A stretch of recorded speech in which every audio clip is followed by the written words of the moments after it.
Première épître de Paul aux Corinthiens, chapitre 4. Ainsi qu'on nous regarde comme des serviteurs de Christ et des dispensateurs des mystères de Dieu. Du reste, ce qu'on demande des dispensateurs, c'est que chacun soit trouvé fidèle. Pour moi, il m'importe peu d'être jugé par vous ou par un tribunal humain. Je ne me juge pas non plus moi-même, car je ne me sens coupable de rien.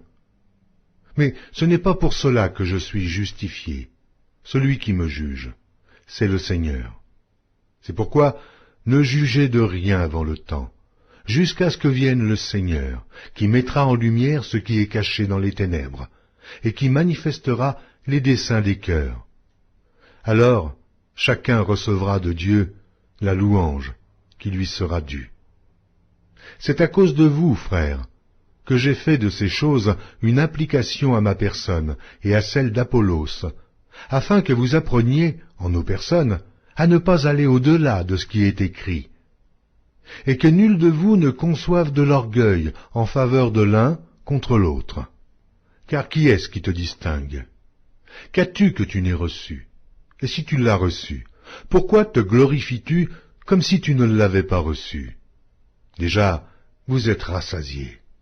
Déjà, vous êtes riches. Sans nous, vous avez commencé à régner. Et puissiez-vous régner, en effet, afin que nous aussi, nous régnions avec vous.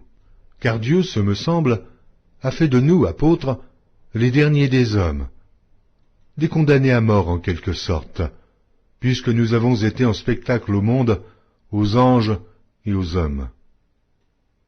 Nous sommes fous à cause de Christ, mais vous êtes sages en Christ. Nous sommes faibles, mais vous êtes forts. Vous êtes honorés, et nous sommes méprisés. Jusqu'à cette heure, nous souffrons la faim, la soif, la nudité. Nous sommes maltraités, errants, ça et là. Nous nous fatiguons à travailler de nos propres mains. Injuriés, nous bénissons. Persécutés, nous supportons. Calomniés, nous parlons avec bonté.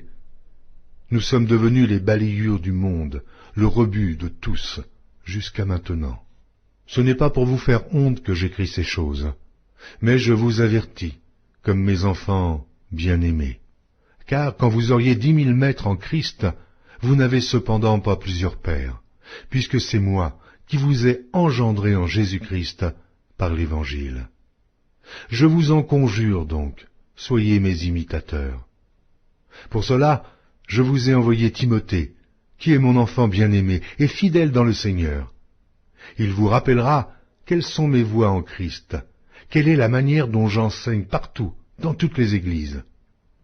Quelques-uns se sont enflés d'orgueil, comme si je ne devais pas aller chez vous. Mais j'irai bientôt chez vous, si c'est la volonté du Seigneur, et je connaîtrai, non les paroles, mais la puissance de ceux qui se sont enflés. Car le royaume de Dieu ne consiste pas en paroles, mais en puissance. Que voulez-vous? Que j'aille chez vous avec une verge, ou avec amour et dans un esprit de douceur?